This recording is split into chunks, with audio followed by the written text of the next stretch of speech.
Use what you got for maximum impact.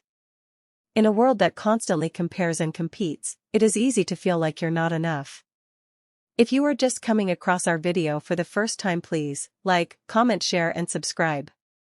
Maybe you think you don't have the education, the talent, the resources, the platform, or the connections that others have.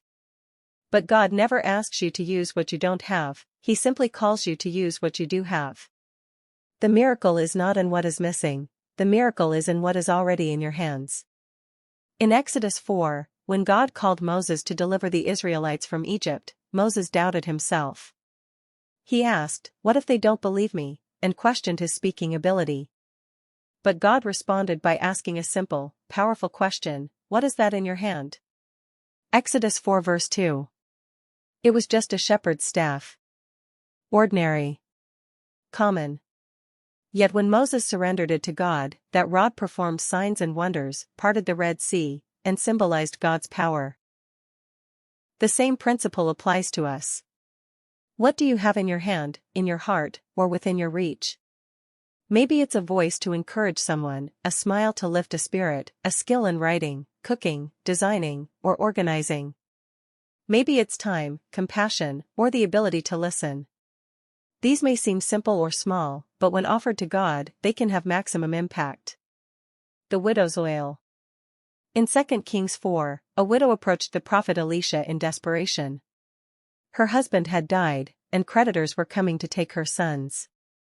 Elisha asked, "What do you have in the house?"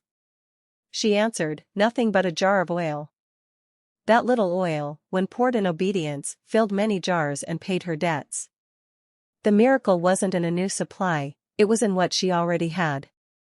So often, the solution to our crisis is closer than we think. We're waiting for external help, but God is pointing to internal resources. He's asking us to trust Him with what's already in our possession. The boy with the lunch. In John 6, thousands had gathered to hear Jesus, but there was no food. A boy offered 5 loaves and 2 fish. Again, it seemed small, insufficient. But in the hands of Jesus, it became more than enough. The lesson? God multiplies what we surrender. The boy didn't wait to have more. He gave what he had. The impact reached over 5,000 people, and there were leftovers. Maximum impact is not about size, but surrender. Don't despise your gift just because it doesn't seem grand. God doesn't need much to do much. He needs your willingness, not your perfection. Your obedience opens the door for transformation. David used a sling and 5 stones. Rahab used a scarlet cord. The woman with the alabaster jar used her perfume. Paul used his testimony and letters. Jesus used mud and spit to heal a blind man. None of these examples involved something flashy. They involved something available. Practical ways to use what you got. 1. Recognize your strength. 2. Refuse comparison. 3. Be faithful in little. 4. Stay available.